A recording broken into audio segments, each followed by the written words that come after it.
Now, we've all seen our share of 3D animation. At the movies, on TV shows, and in the video games that we may enjoy playing.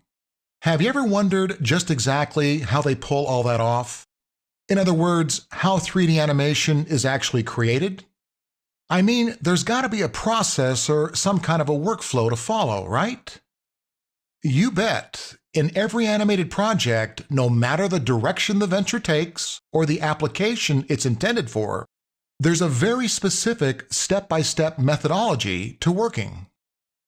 Every animation begins with a certain concept or a certain idea that you as an animator want to get across. You want to tell a certain story, sell a certain product, demonstrate a certain technique. Makes no difference, each animation will start with a vision. And that vision, normally, in order to stay organized and on track, should be written down. They call that, on paper accounting, a storyboard. And it serves as your roadmap or blueprint to follow over the course of your project. You've probably heard the old saying, plan your work, then work your plan. Well, that's the idea in creating a storyboard. You always want to have your idea or plan sketched out prior to actually making something or beginning to animate whatever you've made. Yeah, the storyboard is work, but trust me, boarding your idea out will do nothing but save time and effort in the long run. In addition to reducing your level of frustration and any possible misunderstandings there may be with others throughout the project.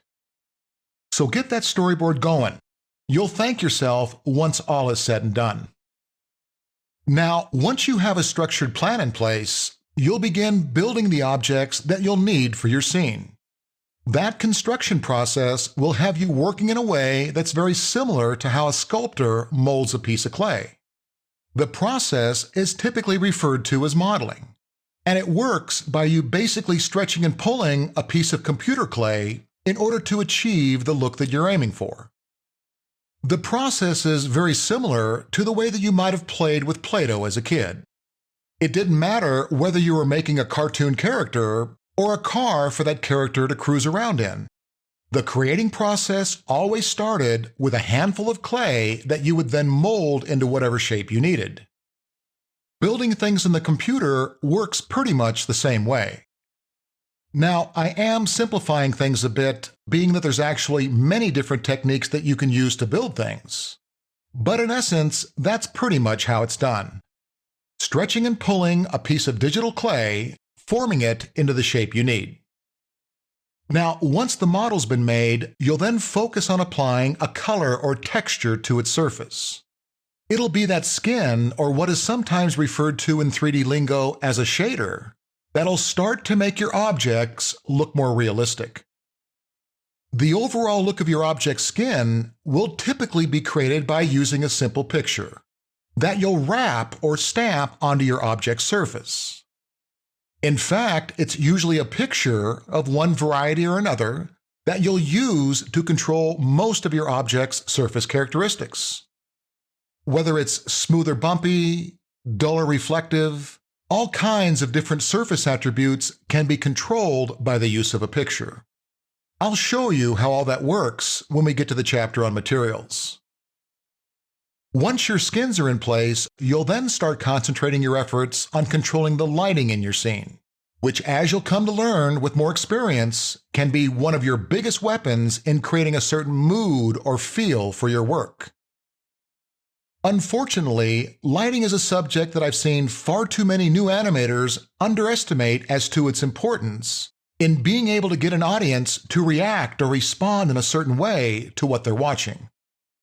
Those newbies apparently forgot how around the days of Halloween, a well-placed light under a friend's chin would make that individual look very sinister and ghoulish, simply because of the position of the light.